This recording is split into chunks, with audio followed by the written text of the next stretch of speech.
فعالیت تاجیکستان جهان را از سودی مرکزی رادیو آزادی پیشنهاد شما میکنیم. شالوی گلخوجه هستم. سلام. امروز 14 اکتبر در برنامه خبری این موضوع را داره. دادگاه عالی پیمان ملی تاجیکستان را سازمان تروریستی خواند. اعضای ائتلاف حلنامه را بی‌اساس مینامند. وقتی متخصص در وطن معاش کم میگیرد، ساده شدن قانون تقدیمی شهروندی به مهاجران صاحب اختصاص در روسیه کارشناسان تاجیک را نگران کرده است. هنگام آمدن بر روسیه آنها باید از جریان تخصصی بگذرند و در این باره حجت داشته باشند. طبق قانونگذاری برای کار کردن از روی اختصاص گذشتن از سرتیفیکاسیا حتمی است. و گوازنی سیبیری از چه مرد؟ از شاخهای بریده یا بیماری؟ هلاکت گوازن در باغ ҳайвоноти Душанбе دیگر باره به آثار و اطراف این باغ دامن زد. تا مثلا با مسافه تخمین 100 متر رفتن کلیچ آوردن. دادگاه عالی تاجیکستان پیمان ملی تاجیکستان اعتلافی سازمان‌های مخالف دولت را در خارجه سازمان افراطگرا و تروریستی اعلام کرده است. اعضای ائتلاف حلنامه را بی‌اساس خواندند. دادگاه روز 11 اکتبر با نشر بیانیه رسمی گفت عریضه دادستانی کل را درباره اتحاد تروریستی اکستریمیستی اعتراف کردن تشکیلات پیمان ملی تاجیکستان قانع کرده از روز 15 اوگوست امسال فعالیت آن را در قلمرو کشور منع نمود. بر اساس این قرار وبسایت‌های این سازمان در تاجیکستان بسته می‌شوند و واردات و نشر ویدیو و ورقه‌های ترغیباتی آن منع است. قرار دادگاه عالی تاجیکستان بی‌اساس است و هیچ زمینه واقعی ندارد. حکومت تاجیکستان عادت کرده است که هر نفری که یا تشکیلاتی که با سیاست غلطی آنها راضی نیست یا از سیاست غلط نادرستی آنها تنقید می‌کند، آنها را به گروه تروریستی و اکستریمیستی شامل می‌نماید. پیمان ملی تاجیکستان که ماه سپتامبر سال 2018 در خارج تأسیس یافت از انجمن آزاداندیشان تاجیک، جنبش اصلاحات و رشد، اساسیاسیون مهاجران آسیای مرکزی و حزب در تاجیکستان ممنوع نهضت اسلامی تشکیل یافته است. دادگاه عالی تاجیکستان حزب نهضت اسلامی را سال 2015 ممنوع و تروریستی اعلام کرد. رهبریت حزب که در خارج قرار دارند ایبنامه را رد می‌کند. رهبران سه سازمان دیگر نیز از تاجیکستان بیرون شده در خارج هستند. مقامات تاجیکستان میگویند دو ساکن شهر اسفره را مرزبانان قرغیز در موضع پل آفتابرویه بازداشت کردند. بایجان بابا حسنов و دلشود کریمов در چراگاه متعلق به قلمرو تاجیکستان از طرف سرحدبانها دستگیر و به بادکن برده شدند. قسمی از مرز تاجیکستان و قرغیزستان هنوز علامت گذاری نشده است. اکثر بحث‌ها نیز از نامشخصی در مرز رخ می‌دهد. میرزانبی خالقزاد با تفصیلات بیشتر. سرحدبانان قرغیزستان روز شنبه گذشته دو ساکن جماعت واروخ را در موضع مرزی پل آفتابرویه بازداشت نمودند و به سمت قرغیزستان بردند. این خبر را به ما شعبه کارهای داخلی جماعت واروخ تصدیق نمود و گفت که یک گروه کارمندان ملیسا به این موضع فرستاده شد تا اینکه سرنوشت این دو نفر را پیدا کنند. دیروز نزدیکان این بازداشت شده ها با ما گفتند که آنها در شهر بادکن در بازداشتگاه این شهر نزدیکان آنها نگهداری میشوند، اما به اینها اجازه ملاقات ندادند. تنها اون غذایی که با خودشون بردن گرفتن، اما اجازه ندادند که با آنها روبرو شوند. تا حال حاضر درباره این دو شهروند تاجیکستان هیچ اطلاعی از طرف مقامات قرغیزستان در دست نیست و مقامات قرغیزستان در صحبت با ما این اطلاع را تصدیق یا تکذیب نکردند. نزدیکان این دو نفر میگویند که وقتی که آنها به شکار به موضع آفتابرویه برآمدند، از سمت تپه کوه دو سرحدبان قرغیز با سگ و با اتومات کلاشنیکوف آمدند و این دو نفر را بردند. همچنان که شعبه کارهای داخلی اسفره میگوید در نسبت اینها برای ویران نمودن خط مرز پرونده باز شده است و آنها برای ویران نمودن یعنی که سرحد مجازات میشوند. در حال حاضر مقامات قرغیزستان میگویند که تمام تلاش‌ها را انجام میدن تا اینکه هر چه زودتر آنها را آزاد کنند. اما گفته می شود که این قسمتی که مرزی که این دو ساکن تاجیکستان بازداشت شدند یکی از منطقه هایی که جانب قرغیزستان ادعا می کند که مورد بحث است، اما جانب تاجیکستان میگوید که این موضع پل آفتابرویه به تاجیکستان تعلق دارد و چرا مرزبانان قرغیز چنین عمل کردند برای اینها ناروشن است. мирзонаби холиқзод гузориш медод. бо вуҷуди он ки масоили марзӣ борҳо дар сатҳи раҳбарияти ду кишвар матраҳ шудааст, аммо сари ҳар чанд вақт миёни сокинони ду тарафи марз баҳсо сар мезананд. аз ҷумла дар муноқишаи мусаллаҳонаи шаби 16 сентябри имсол 3 марзбони тоҷик ва як афсари қирғиз ҷон бохта аз ду тараф чандин нафар маҷрӯҳ шуданд. навореро ки мебинед аз ҷараёни музокироти роҳрӯбҳои тоҷик дар яке аз минтақаҳои Москав дар охири ҳафтаи гузашта бардошта шудааст. давре аз шикоятҳои муҳоҷирони тоҷик ки ба таъмиз кардани кӯчаҳои Русия машғуланд бармеояд, дар бештари вақт ба онҳо маоши кам медиҳанд ва муносибати нохуб мекунанд. ҳарчанд ба эҳтимоли ғолиб дар байни ин муҳоҷирон нафарони соҳиби ихтисос кам нестанд. барои мисол, бонки ҷаҳонӣ дар як гузориши наваш мегӯяд, ҳудуди 40% афроде ки از تاجیکستان به خارجه مهاجرت میکنند شخصانی دارای معلومات عالی بودند. تاجیکستان سالها باز با پدیده فرار مغزها روبروست و قبول قانونی نو در روسیه درباره آسان کردن تقدیم شهروندی به مهاجران صاحب کسب شاید این روند را سرعت بخشد. تلویزیون نستایش وریمه در این باره گزارش دارد. پزشک تاجیک عبدالله دولتوف بر این است که ساده کردن جریان تقدیم شهروندی یک وسیله خوبی دلگرمی متخصصان برای مهاجرت به روسیه است. خود او در سال 1992 از تاجیکستان به روسیه مهاجرت کرد و کیها شهروندی این کشور را به دست آورده است.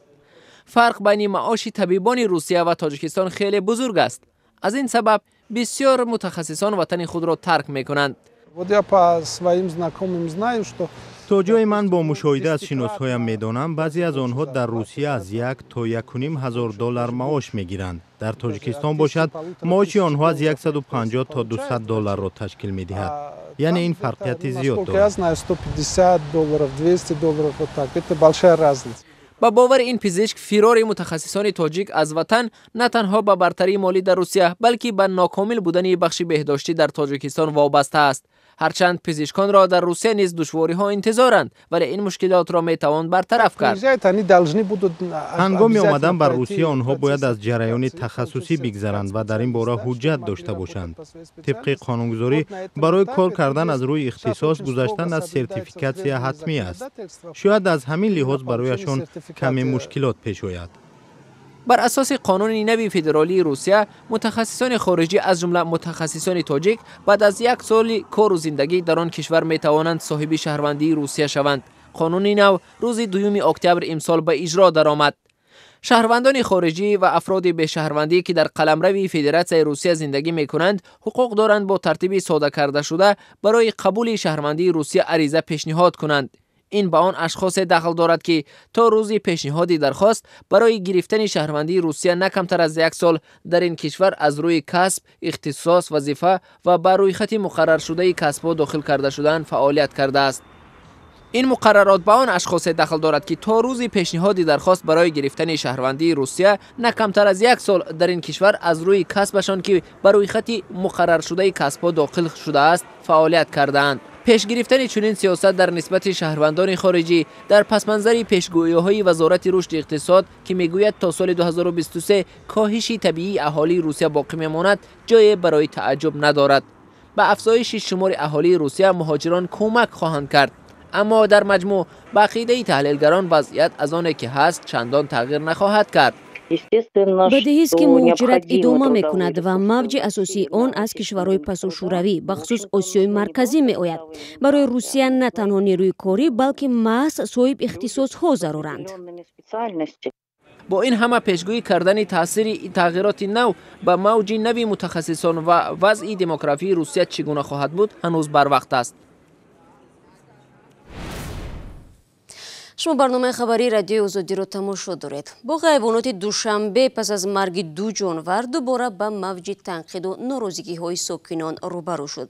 برخی ها در شبکه‌های اجتماعی با نگرانی از وضع باغ وحوش برای بستن این باغ صدا بلند دارند. اما این ناراضگی ها تا کجا اساسناکند و چی سبب مرگ گوزن و شترمرغ شده است؟ زرانگیز نوروشو و شادمانیتی از باغ حیوانات گزارش می‌دهند. این شاخه‌های گوزنی است که چند روز قبل در باغ جانوران دوشنبه فوتید. مرگ او در حال صورت گرفت که 1 هفته پیش شاخه‌اش را دختران باغ بریدند. می‌شود که یگون خیفیت پیدا می‌شود یا که ҷои нигоҳдориш беҳад танг аст ба ҷуфтош ҳамла мекунад, яъне зарар мерасонад. мегиранд амура ба лафзи духтурӣ гӯям ампутатсия меяк не амо аз ҷои муайян дорад унҷа нишона дорад ки ягон торҳои асаби ягон раги хунгарда дар ин ҳолат осеб намерасад. این پنجره های خراب شده به گفته مسئولین باغ جانوران آثار شاخزنی های گوزن است. گوزنی که یک هفته پیش در همین باغ فوتید. مسئولین باغ جانوران میگویند محض به خاطر بخطری تماشابینان شاخهای گوزن بریده شد. حالا برخی ها مرگی گوزن را به بریدن شاخهای او ربط میدهند. مسئولین باغ این ادعا را رد میکنند و میگویند گوزن در پی بیماری فوتید. گوزنی فوتیده چند روز قبل با دو گوزن دیگر یک جا کرده شده بود. اول آهوی مادینه را دیدیم که میلرزد. بعد روبر از من پرسید که سفر بیا که آهوی مادینه لرزیده است. من با شوخی کردم که نارینه ممکن زده باشه از ترس همون باشد. بعد از این طرف گذشتیم که در درون خونه و هم لرزیده شده است. تا مثلا با مسافه تخمین 100 متر رفتن کلیچ آوردن آهو تلافی. مرگ گوزن و شترمرغ دو جانور نادر در باغ جانوران دوشنبه در این چند روز اخیر موج ناراضگی ها را به بار آورده است. این حادثه موضوع شرایط بد نگهداری جانوران در باغ وحوش دوشنبه را دوباره داغ کرد. برخی حتی پیشنهاد بستن باغ را دارند.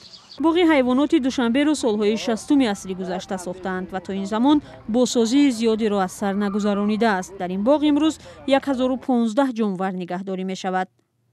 ин бори аввал нест ки тамошобинон ва сокинон бо гузоштани аксу навор аз ҳоли ҷонварон дар дохили панҷараҳо шароити боғро ба боди танқид мекашанд. аксарият вазъи ин боғ ва шароити ҷонваронро ҳузнангез мехонанд. тозагишон ҳам нағз неста. мебинӣ ки ҳайвоно чӣ қадр шароити вая тозагишон нағз неста. дар чанд соли ахир боғи ҷонварони душанбе борҳо бо ҳодисаҳои мухталиф дар сархати хабарҳо қарор гирифт. ҳалокати ду мори навъи печон ва марги турсунбой ягона баҳмути зоопарк аз пурсарусадотаринҳо буд. солҳост ҷонваршиносон барои аз нав сохтани боғи мутобиқ ба меъёрҳои замонавӣ ва шароити хуб садо баланд мекунанд ва ин мавзӯъ ҳам дар ҷаласаҳои ҳукумат баррасӣ шудааст.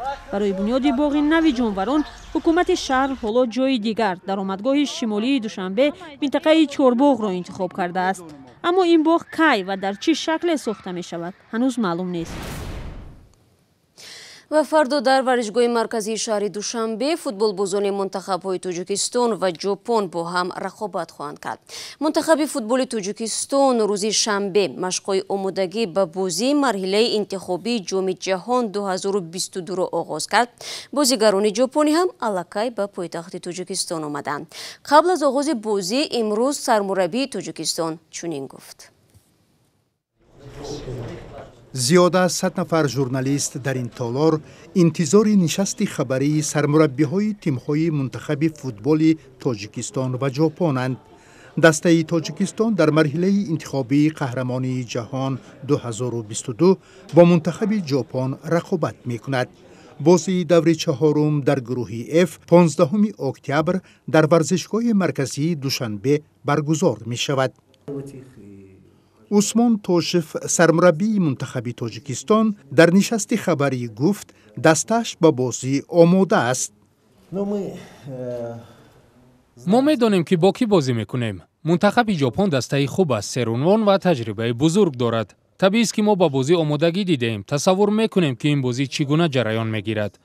кӯшиш мекунем ки бозии хуб нишон диҳем, мухлисонро шод намоем ва худамон ҳам хушҳол шавем. ман фикр мекунам ки ҳар як мураббӣ, ҳар як даста барои ғолиб шудан ба майдон мебарояд ва мо низ мехоҳем ки 3 имтиёз ба даст биёрем. гузориши комил аз нишасти матбуотии сармураббиҳои тоҷикистону ҷопонро дар сомонаи радиои озодӣ тамошо кунед. гузориш аз қовозмои ду тим пагу пешкаши шумо бинандагони азиз мешавад. бо ин матлаб барномаро ба поён мерасонем. то суҳбати баъдӣ аз вебсайти радиои озодӣ истифода кунед. гузоришҳо ва наворҳои ҷолиб дар озодӣ видео канали мо дар ютуб дастрасанд ва саҳифаҳои мо дар шабакаҳои иҷтимоӣ фаъоланд. тамошои навиди бомдодӣ рӯзҳои фардо аз ёд набароред. то фардо худо нигаҳдор.